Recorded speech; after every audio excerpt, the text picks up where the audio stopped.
Removing Barriers is a four-part series that seeks to inform and inspire people of faith to understand the fight against racism. With an historical perspective coupled with personal witness and experience, the guests share their insights into the very prejudice that has plagued the nation and the world. Your program host is Father Jim Korda, president of CTNY, the Catholic Television Network of Youngstown. Hello and welcome to our show, Removing Barriers. I'm Father Jim Korda. With me is Bishop George Murry, who is the chair of the Bishop's Ad Hoc Committee Against Racism. Bishop, welcome. Thank you very much, Father. Good to be with you. I think for our discussion in the first part of our show, we'd like to give the folks that are with us an idea of what racism is all about. First of all, define the term and why is it so wrong and evil? Well, those are very, very good questions. Let's begin with a definition. There are a number of functional definitions of racism, but the one which I have found to be the most useful is this, that racism equals race prejudice plus power. It's combining together race prejudice and power.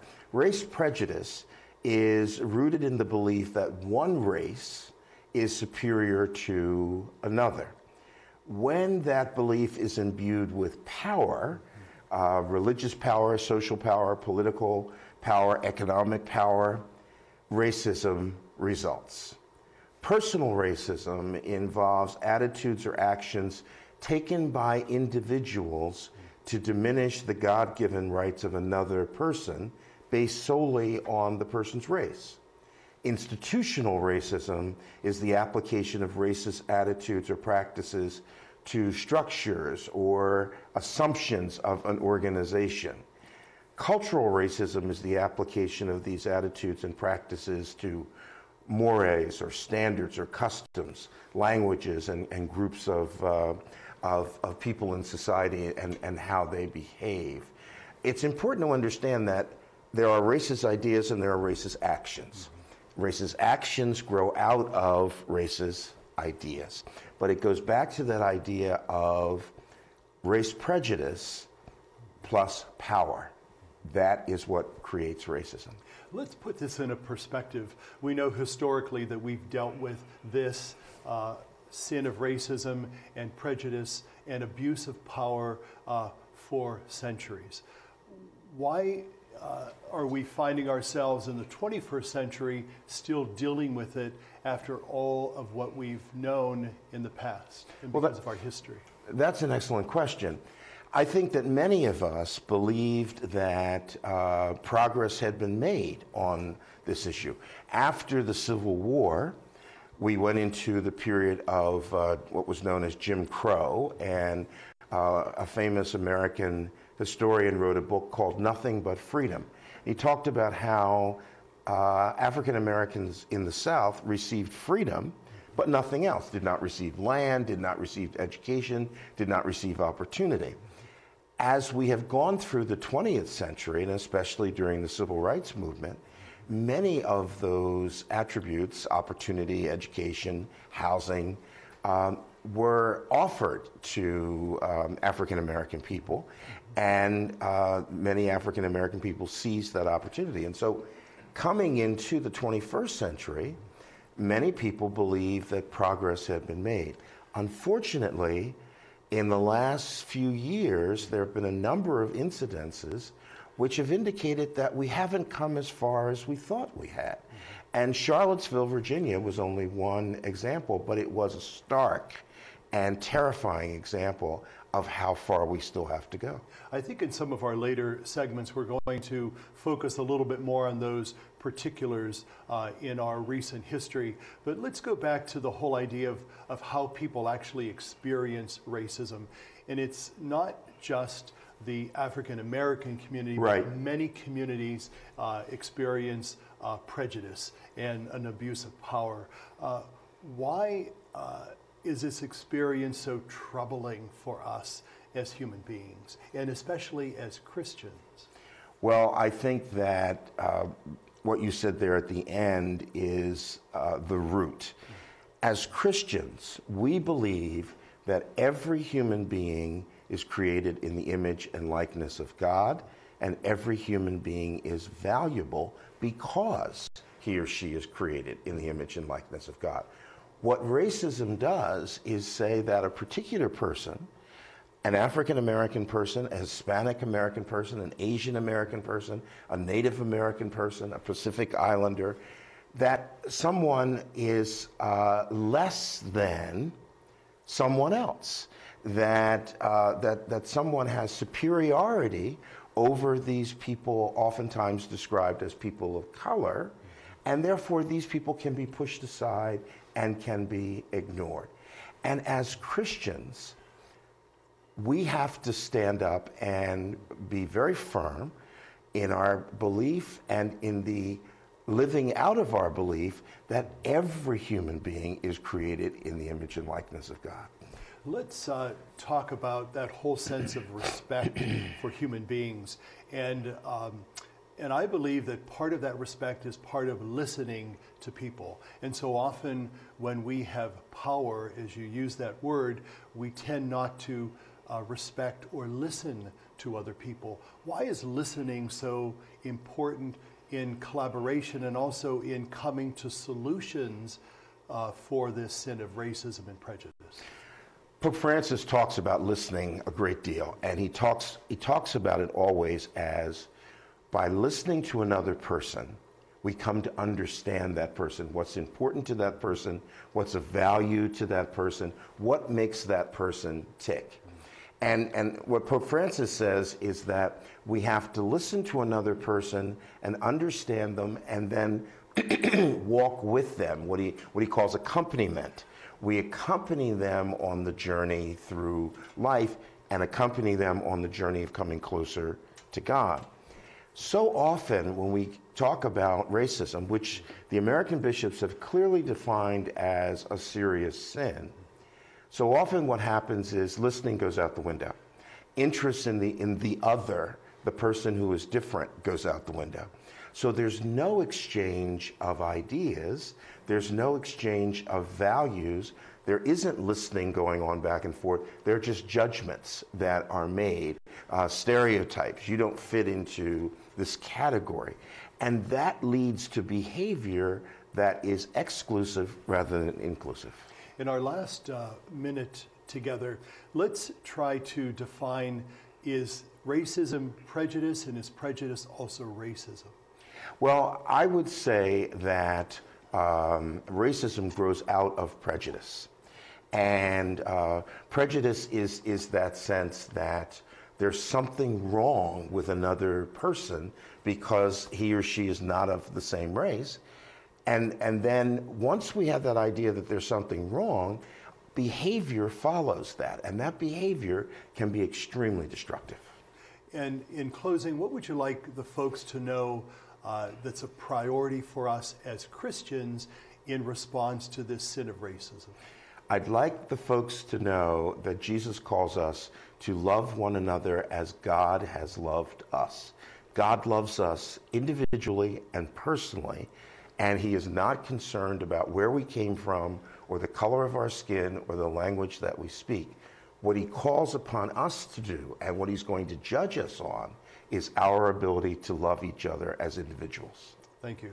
And thank you for being with us. Stay with us. We'll be right back. There's a lot of violence in the world right now. I just see people shooting and car wrecks that sometimes were on purpose. What do you think the power of God could do in our world? Change some of the people's minds and how they act. We need to love our neighbors and love our enemies. And love each other. That's what I think.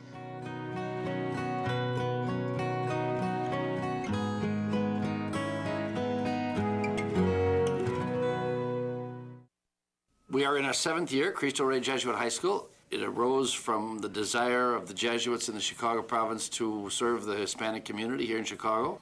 One of the things that's unique about this school is that our kids work 5 days a month at offices in downtown Chicago to pay for their education. That idea originated here.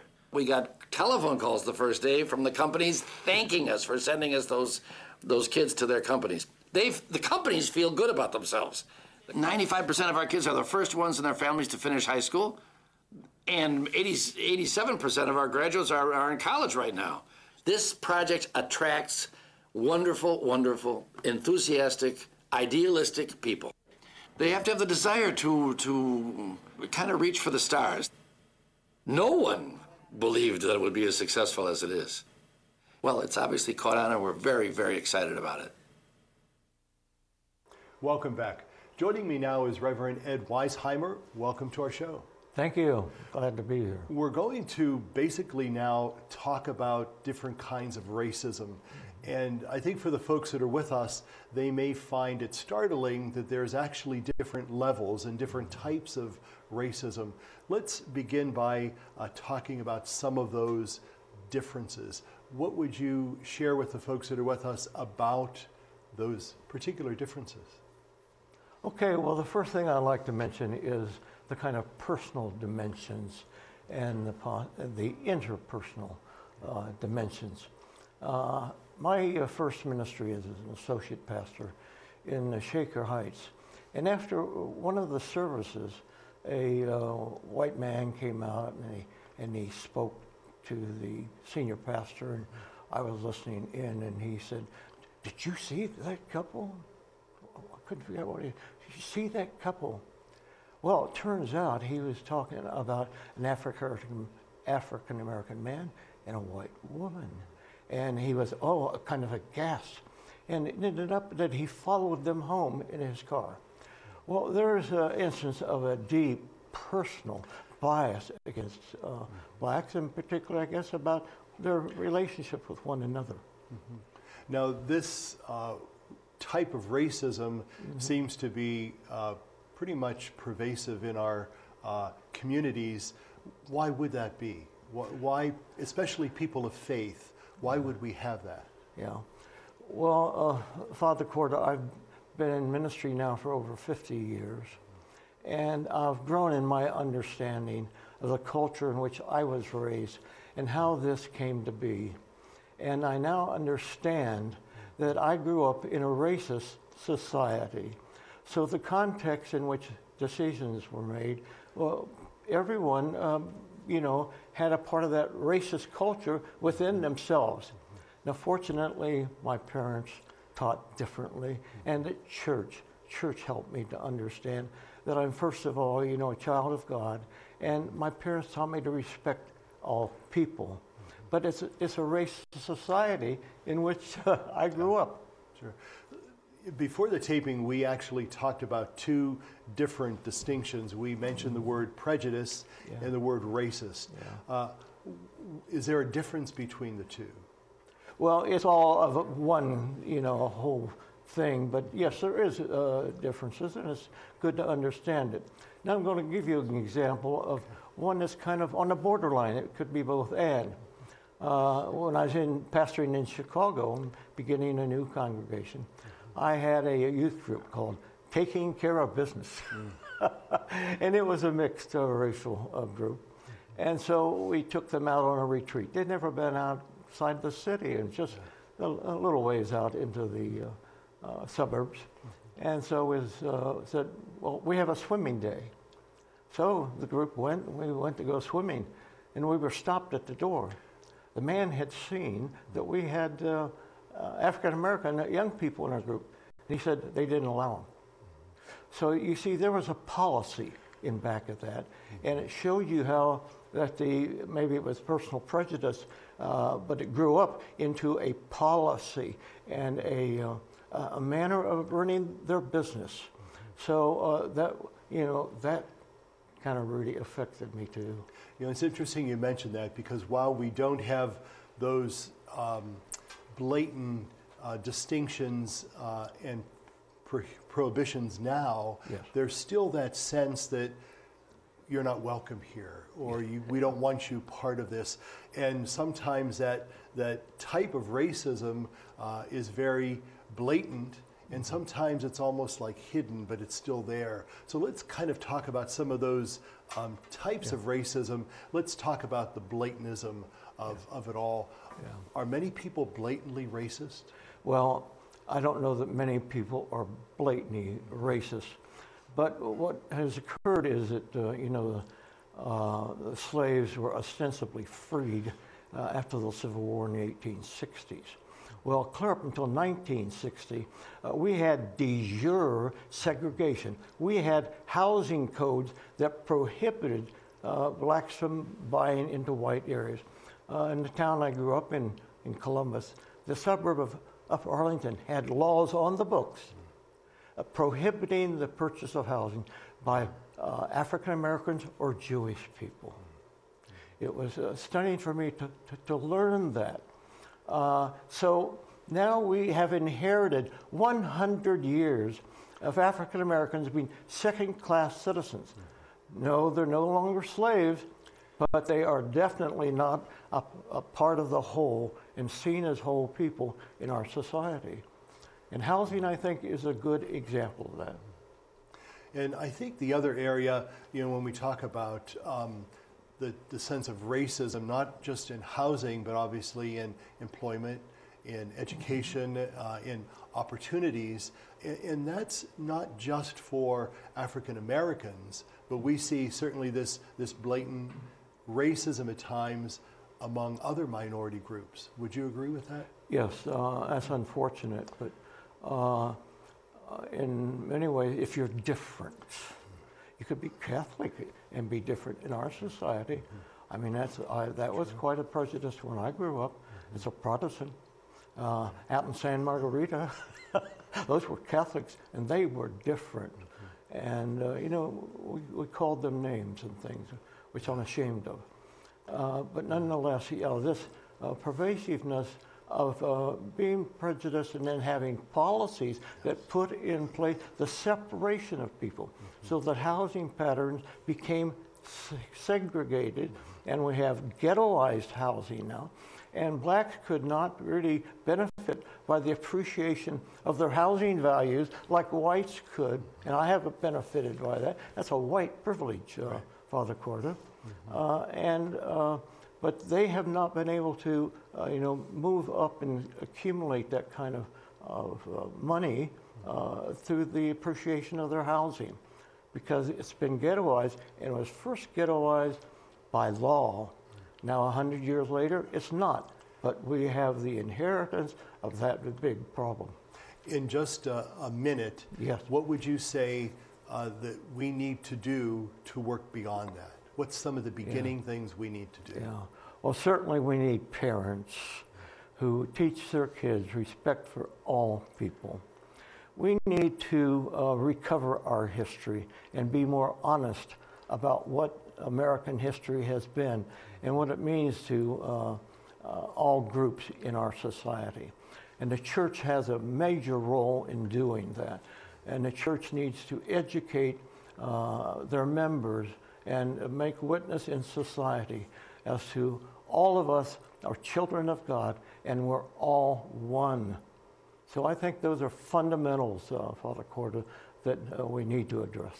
Reverend Weisheimer, thank you so much for your input and your insights, and also for highlighting the necessity that we have a lot of work ahead of us. Thank you very much for listening to me. Stay with us. We'll be right back. There's a lot of violence in the world right now.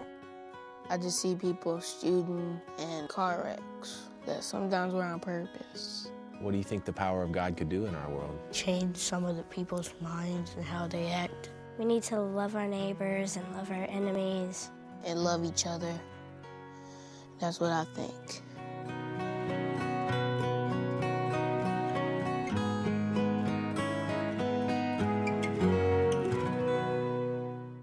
Well, I've been volunteering for 18, almost 20 years. What I do is help the elderly in their homes so that they can stay in their homes. I think a lot of times the elderly in our society are forgotten, and that's unfortunate because they have so much wisdom to share. The other day she told me that every night when she goes to bed, she thinks about her little angel, when her little angel's going to come and check on her the next day. And that's me, yeah. By the time we can walk, each of us yearns for the joy that comes from being able to do for ourselves. Church World Service believes that being self-reliant is a joy everyone should share. So around the block, or around the world. Share the joy. Church World Service. Welcome back. Joining me now is Reverend Dr. Robin Woodberry. Welcome to our show. Thank you. Thank you for having me. We're going to continue our discussion on racism. And the one thing that I'd like us to begin with is that whole concept of religion and racism. Sometimes it's at odds. And how do we reconcile the fact that as religious people, we need to be aware of some of these sins that afflict and affect our society, like racism? Well, I think it's important for us to really go back to the Word as religious people. The Bible is packed full of stories and teachings on how to respect people who are different from us, whether they're from a different land. Paul, talks in Galatians about, whether you're Jew or Greek or slave or free or male or female, whatever the case is, we're all one in the body of Christ. And if we can get back to accepting that principle, that teaching, and learn how to respect people, regardless of the differences, that will help us begin to address a lot of issues. It's interesting. One thing that came to mind is oftentimes when I think of Christianity, I think of how we have to follow Christ. That's fundamental. When we think of religion, it's almost institutionalized. And sometimes when we think of Christians, we say that they're very religious, but they're not very Christian. And we get that sometimes. Why is it important for us as Christians to be very Christian and also very religious? Because being Christian reflects Christ. Right. It reflects Christ. And that's what we should be doing. The love that has been extended to us, we ought to be able to extend to other people. I think we get lost in embracing diversity.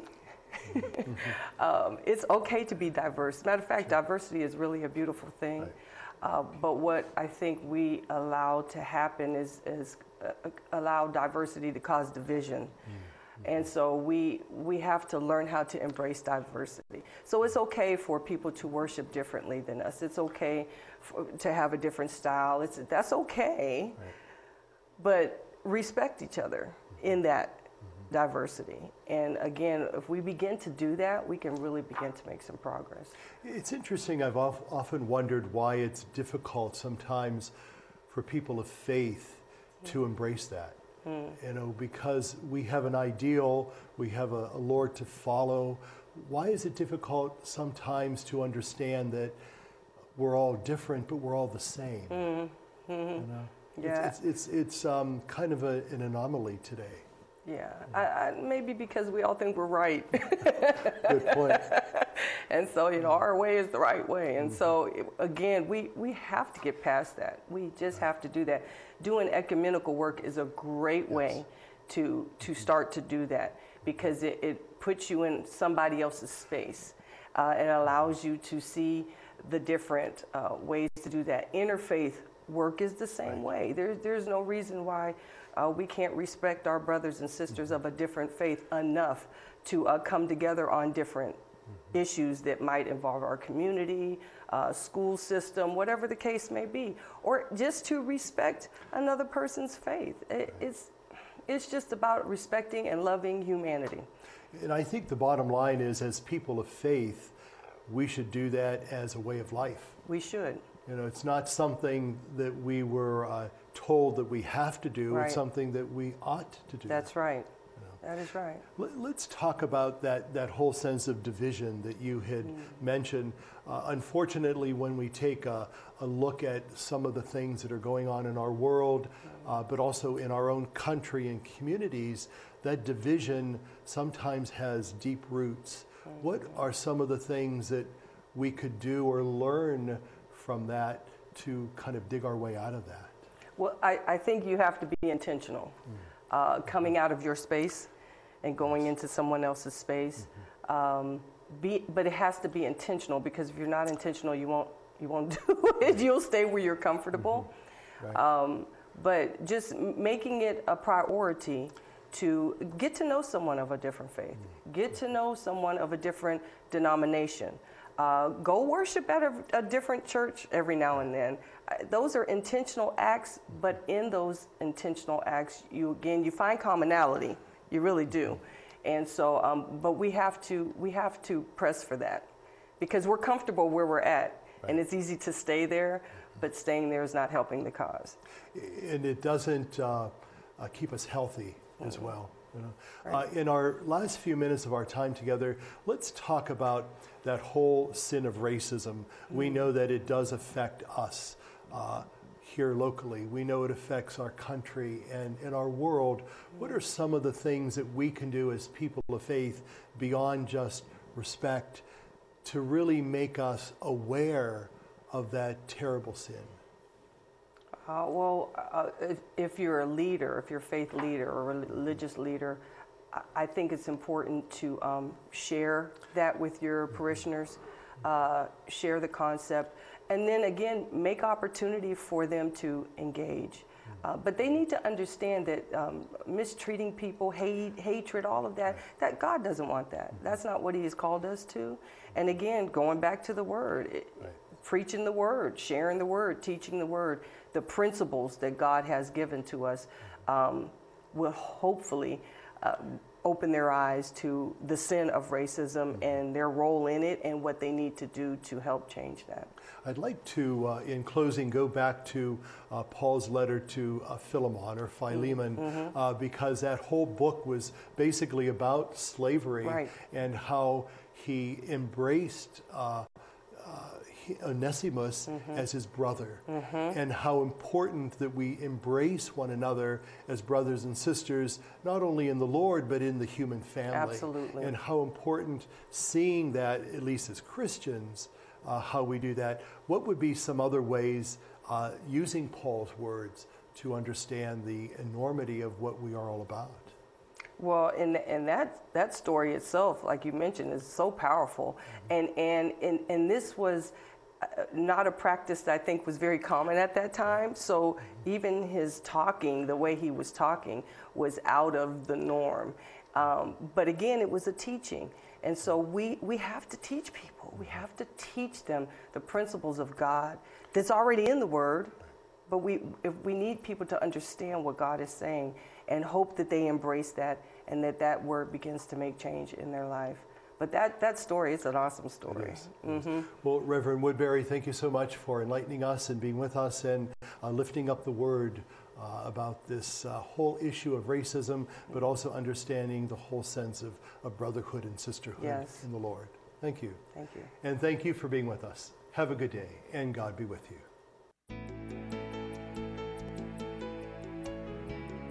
Removing Barriers was a production of CTNY, the Catholic Television Network of Youngstown. Your program host was Father Jim Korda.